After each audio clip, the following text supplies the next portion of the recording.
Dando sequência às nossas gravações, quero falar contigo agora sobre autuação.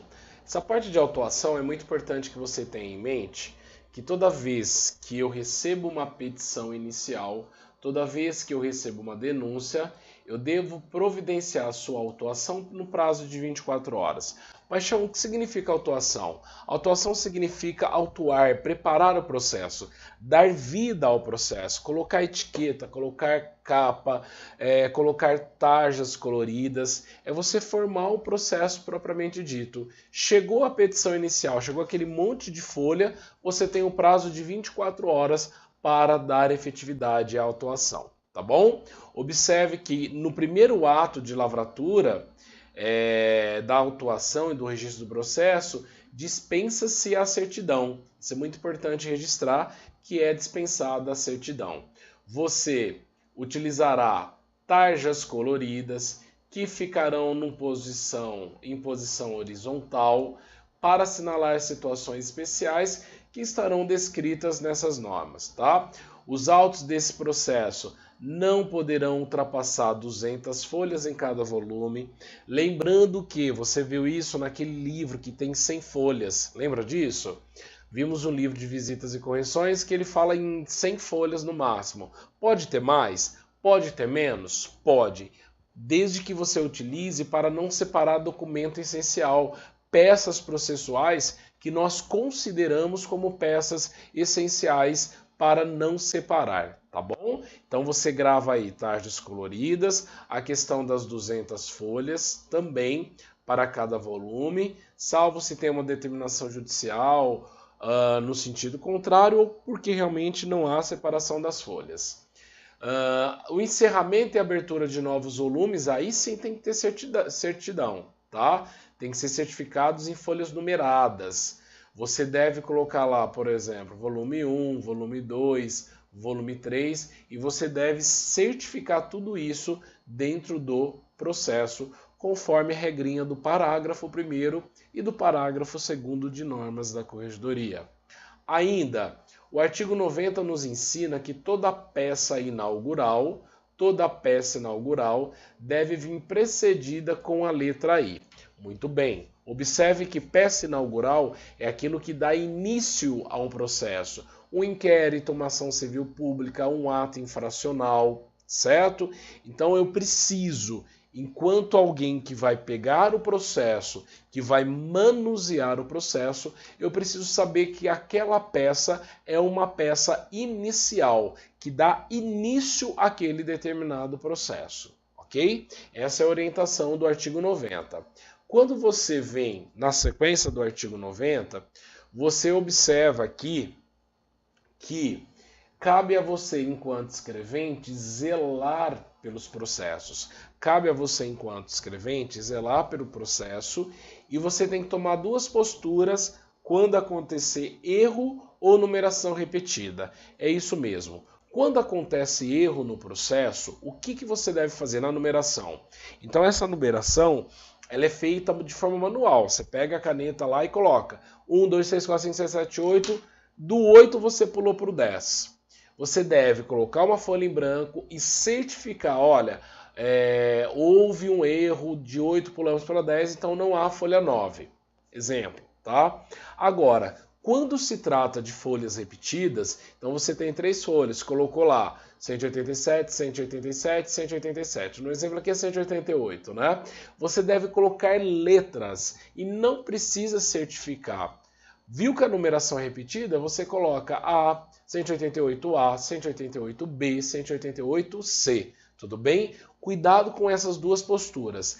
Erro na numeração, certifico com uma folha em branco. Agora, quando há repetição, aí no caso da repetição, eu coloco letras para certificar. Tudo bem até aqui? Maravilha! Fiz então o recebimento dessa documentação. Eu devo observar que, via de regra, toda documentação para iniciar, para entrar no fórum, passa pelo distribuidor.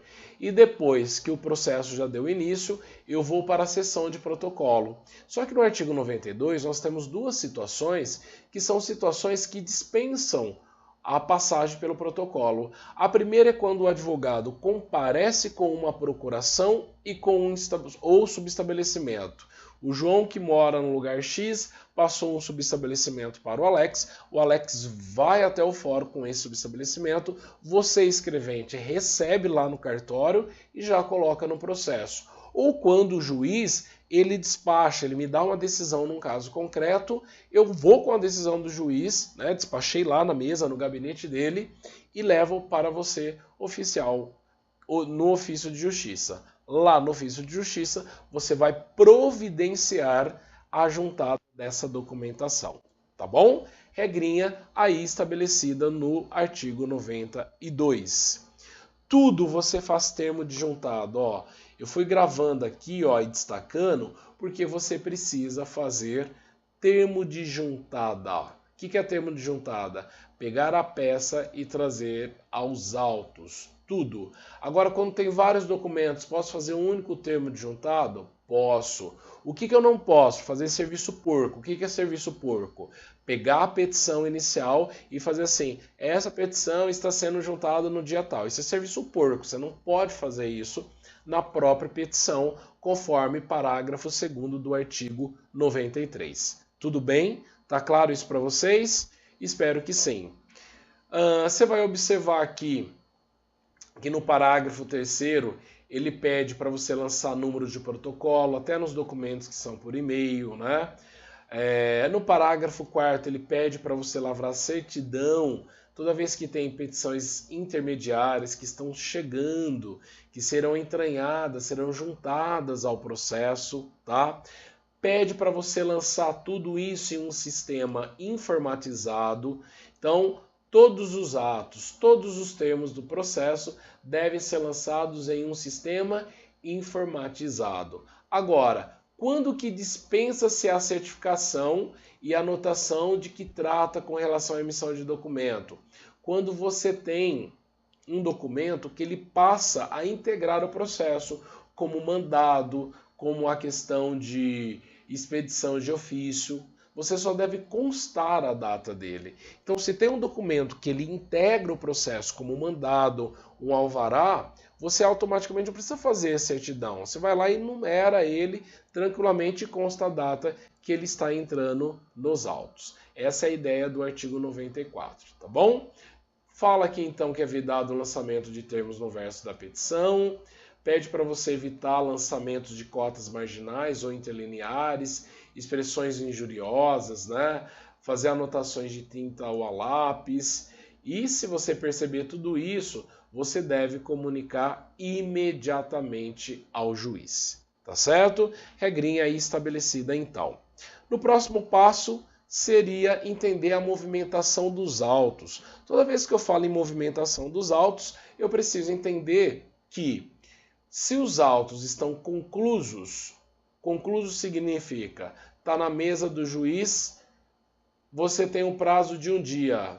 Então vai subir, vai para a mesa do juiz, autos conclusos, você faz isso em um dia. O juiz devolveu, você tem que executar, ó, um dia. Aí o juiz devolveu, você tem que executar, prazo de 5 dias. Observe que este prazo é o mesmo do Código de Processo Civil. Então falou que os autos devem ser conclusos, prazo de um dia. Falou que os autos devem ser executados, algum ato deve ser praticado, prazo de 5 dias. Tudo bem? Ele estabelece ainda que há uma ordem preferencial. Então a preferência é que o juiz julgue os processos de forma cronológica, né?